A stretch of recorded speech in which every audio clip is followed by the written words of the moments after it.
Uh, anyway, I was joking with somebody on Facebook, and he said, well, we don't want to have to start up where to find the body of the remains of Jay Silverheels. It cannot happen. It can't happen to me. It never will.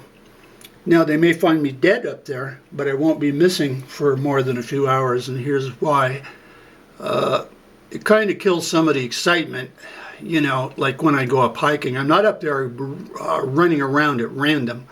Let me go into the Kenny Veach area. And this is good advice for any hiker. I mean, you know,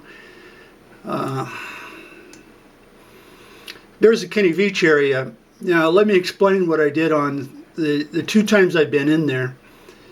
That first of all, this is all cell phone reception. Down here a little spotty, but no, this is all cell phone reception. Especially up at Wild Horse Saddle, what the maps wrongly call a pass, which it isn't. But you have good cell reception up there. So when I went up there, the first time I went in the daytime to assess the situation, and also I wanted to see the mine itself. I didn't plan to go all the way down to the M Cave.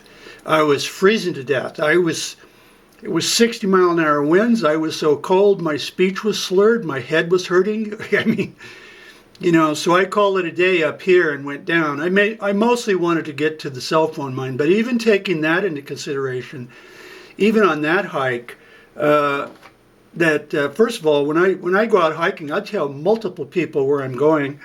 And loving brother Ed in Guam, I'm 68, soon to be 69, and he's in his 70s. But we use Life 360, and so he sees my blue dot at all times. For instance, right now at this minute, he sees that I'm sitting at my desk. He sees that I'm sitting at my desk. If I ask him where's my cell phone, he points out the blue dot. It's out in your van. It's out in your van. I shit you not. I shit you not. Okay, so that's number one. So before I went up, even in the daytime, I said, I will go up here. It's possible I might drop down, but I would have no reason to be up there past dusk. That if you don't hear from me by dusk, I've got a sprained ankle, or maybe I dropped over dead, something like that, and send him up, you know exactly where I'll be. I'll be right on this route, blah, blah, blah, blah, blah, blah. Okay, now this is an easy one. The Kenny Veach area, you have cell phone reception. However, a lot of the places I've been don't. And so let me click on my, this one here is my Kaleidoscope Canyon hike on July 29th. Not this year, it was a couple of years ago. July 29th, and very well over 120 degree temperatures. I went in at night. Now, I knew that I wouldn't have cell phone reception down there. So on a hike where I might actually die, I do several posts on Facebook where I will be. I will show the route. Also tell loving brother where I will be. I'm going to go up here. I'm going to do this. That if something happens, like I break my leg, sprain my ankle, that what I'll do is hold out in the shade here. I won't go out here, but I'll hold out in the shade and sweat it out.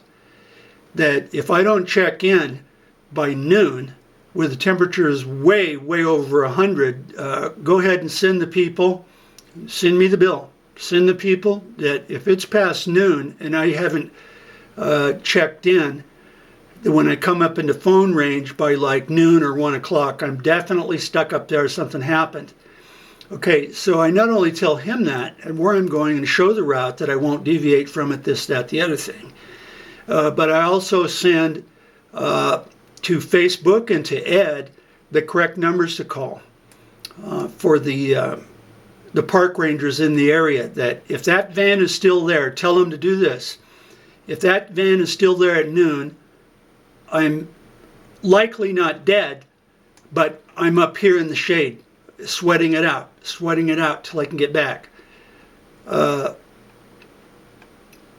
So that was Kaleidoscope Canyon, and you know, if you go up for a hike and you may die where you're out of phone reception, you have to tell multiple people. On that one, that was one of the few that I actually said my goodbyes, like email and going, well, I'm at the end of my life anyway, and it could happen. I could die at my desk. I could drop dead of a stroke right here.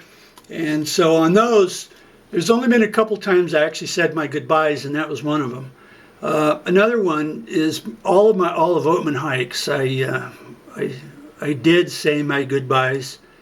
Let me go to my Olive Oatman.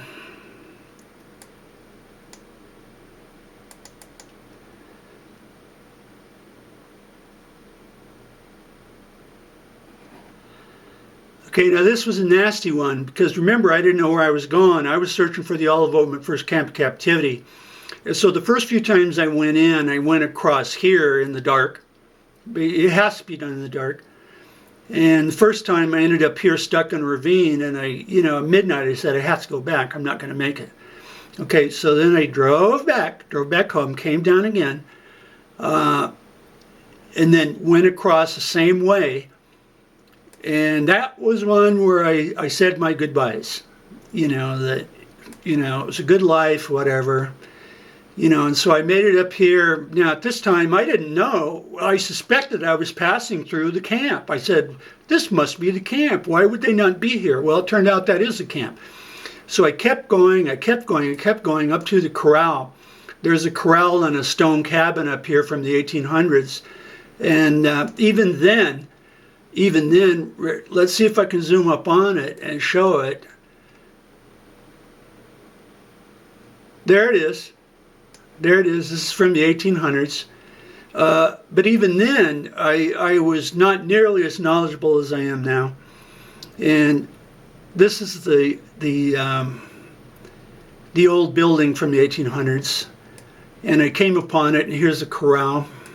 And even then I knew, well, I want to make it up to Cottonwood Springs. And I'll tell you flat out, I did go up about 100 feet. And I said to myself, what if I gamble wrong on my water? And it's best to gamble right. So I turned around and went back. So I headed back. The temperature was increasing. And by the time I got into here, I knew I wasn't going to make it. Okay, I knew I fucked up, that I'm not going to make it, that I wasn't even out of the mountains. And so I come down. Now it's daylight, and so I went through this area, and I come down, I start working over, and in this area, I knew it was hopeless. I did try to voicemail and text my brother that I'm not going to make it. Send the people, there's no way I'm not going to make it. But they didn't go through. And so I kept going.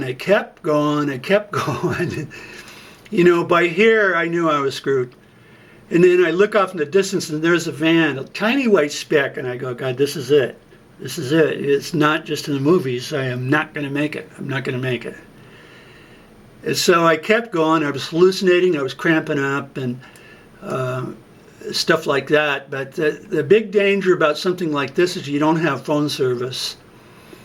And so, no, when you go into areas like that, you better say your goodbyes. And at that time, I didn't have a sense to leave messages. By the time 11 o'clock, if I'm not back and get back into Aglia and check in, that I'm up there dead, whatever. So at any rate, now, no, when I go up to like Kenny Veach is right in view of Las Vegas. That's nothing. No, but like if you go into here or Kaleidoscope Canyon,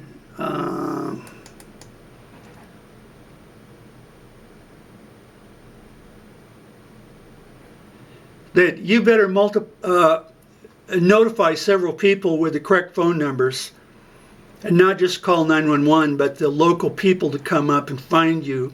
And that is why I will never, it cannot happen to me. I will never go missing in the desert. but I could drop dead. But when I go on a hike, they know where to find me. And I may say, well, I may go over here and do this or that, but I do not deviate from my hike. And let's see what else.